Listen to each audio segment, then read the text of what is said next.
Assalamualaikum warahmatullahi wabarakatuh. How are you today? Ustazah berharap kalian semua yang ada di rumah dalam keadaan sehat walafiat dan tetap semangat.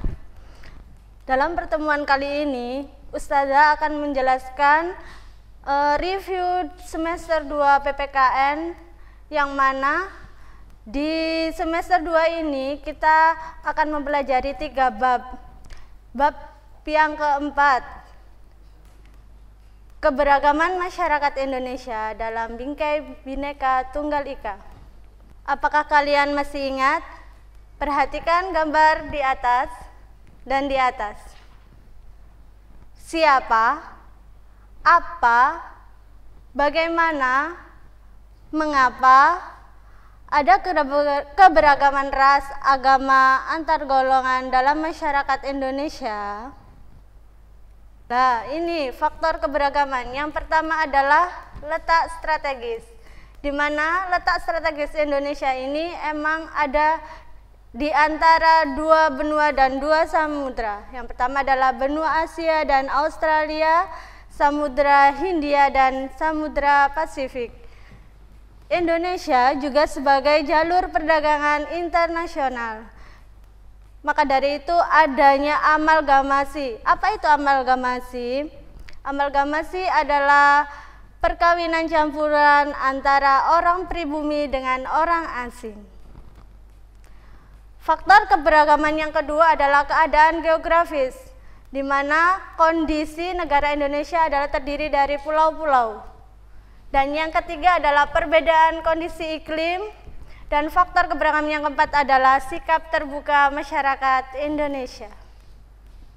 Bentuk-bentuk keberagaman. Yang pertama adalah keberagaman suku. Suku adalah sekelompok orang yang memiliki kesamaan identitas budaya, adat istiadat yang dikuatkan oleh kesamaan bahasa. Contohnya ada suku Dayak dari Kalimantan. Bentuk keberagaman yang kedua adalah keberagaman agama. Keberagaman agama terjadi karena orang asing yang melakukan perdagangan di Indonesia.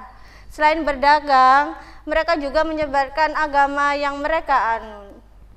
Yang ketiga, keberagaman ras, yang ditunjukkan oleh perbedaan fisik seseorang, misalnya warna kulit, bentuk hidung, jenis rambut, dan bentuk mata. Dan yang terakhir adalah bentuk keberagaman antar golongan. Di dalam kehidupan bermasyarakat terdapat kelompok-kelompok yang menunjukkan stratifikasi sosial. Misalnya orang kaya, orang miskin, kelompok keagamaan, dan lain sebagainya. Pentingnya memahami keberagaman di Indonesia adalah dengan adanya keberagaman harus menjadi pendorong terwujudnya persatuan dan kesatuan bangsa, pendorong tumbuhnya kesadaran setiap warga negara akan pentingnya pergaulan demi memperkokoh persatuan dan kesatuan bangsa untuk menghindari terjadinya perpecahan yang menimbulkan suatu konflik. Nah, itu tadi dari bab 4 di semester 2. Kita lanjut di bab 5 semester 2. Kita membahas tentang kerjasama dalam berbagai bidang kehidupan.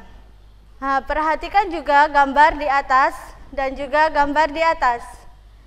Menurut kalian, apa, di mana, siapa, mengapa, dan manfaat gambar tersebut? Kerjasama adalah kegiatan yang dilakukan oleh 2 orang atau lebih untuk mencapai tujuan bersama. Kita lihat gambar ini. Gambar ini, kita tahu bahwa kemerdekaan di Indonesia dilalui dengan kerjasama. Apa sih pentingnya kerjasama itu? Kerjasama yang pertama adalah membuat pekerjaan akan terasa ringan. Membuat pekerjaan cepat terselesaikan, membuat tujuan dapat tercapai dengan efektif, dan kerjasama dapat menyadarkan masyarakat untuk mendahulukan kepentingan umum. Kita lanjut di bentuk-bentuk kerjasama. Bentuk-bentuk kerjasama dalam berbagai bidang kehidupan di masyarakat ada 4. Pertama adalah di bidang sosial dan politik. Di bidang sosial dan politik ini berlandaskan di sila keempat Pancasila. Dengan wujudnya adalah permusyawaratan.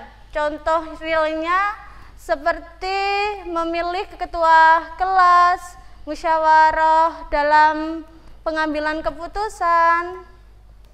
Bentuk kerjasama yang kedua yaitu di bidang ekonomi. Bidang ekonomi ini berlandaskan pasal 23A dan pasal 33 ayat 1 UUD 1945.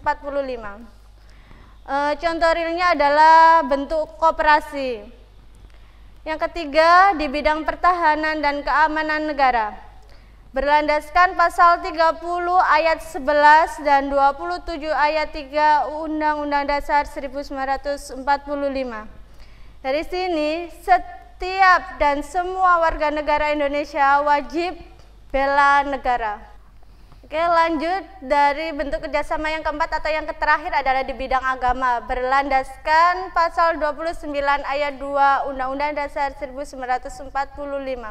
Dari sini di bidang agama kita harus menghindari 4 sifat ini. Yang pertama adalah sifat individualisme, yang kedua adalah fanatik sempit, dan yang ketiga adalah eksklusivisme, dan yang terakhir adalah primordialisme. Setelah bab 5 selesai, kita lanjut ke bab 6, yaitu karakteristik daerah tempat tinggal dalam kerangka NKRI. Perhatikan gambar di sebelah sini dan sebelah sini. Siapa, apa, di mana, mengapa, dan manfaat gambar tersebut. Perjuangan menuju NKRI atau Negara Kesatuan Republik Indonesia. Yang pertama adalah dilalui dengan perjuangan di berbagai daerah menuju proklamasi. Dan yang kedua adalah masa awal pergerakan nasional. Di sini kita ditandai dengan masa kebangkitan nasional, yang mana awal mula pergerakan pemuda yaitu dalam organisasi Budi Utomo. Yang ketiga adalah Sumpah Pemuda. Keempat adalah peristiwa Rengas Dengklok, yang mana di sini adanya penculikan Soekarno dan Hatta. Yang terakhir adalah proklamasi 17 Agustus 1945. Proklamasi ini adalah titik puncak kemerdekaan Indonesia. Sebabnya adalah karakteristik daerah dalam kerangka NKRI. Yang pertama adalah pemerintahan daerah. Kita tahu siapa penggagas ide pertama mengenai pemerintah daerah ini, yaitu Muhammad Yamin. Dalam sidang BPUPKI dulu pada tanggal 29 Mei 1945.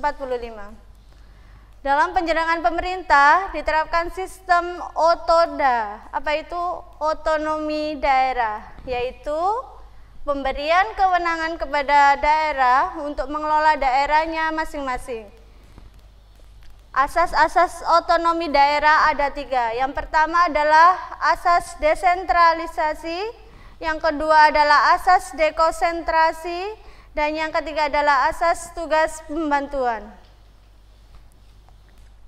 Nih, dari kesemuanya kita harus tahu mempertahankan persatuan dan kesatuan. Ada sikap etnosentrisme, yaitu sikap yang menganggap budaya daerahnya sebagai budaya yang tertinggi dan secara berlebihan, dan budaya daerah lain dianggap lebih rendah. Sikap ini harus kita hindari. Dan yang harus kita kenal adalah sifat kearifan lokal yang memiliki arti pandangan hidup, ilmu pengetahuan, berbagai strategi kehidupan yang berbentuk aktivitas yang digunakan masyarakat lokal sebagai solusi atau berbagai masalah yang dihadapi. Contoh kecilnya adalah petuah, pantun, nilai-nilai ajaran tradisional atau primbon, tata letak interior, contohnya rumah gadang yang ada di Minangkabau dan rumah tongkonan yang ada di Toraja. Jadi tiap warga negara wajib menjunjung persatuan dan kesatuan dengan prinsip Bhinneka Tunggal Ika. Hal ini dapat menjadi tugas generasi muda seperti kalian untuk menjaga dan mempertahankan NKRI.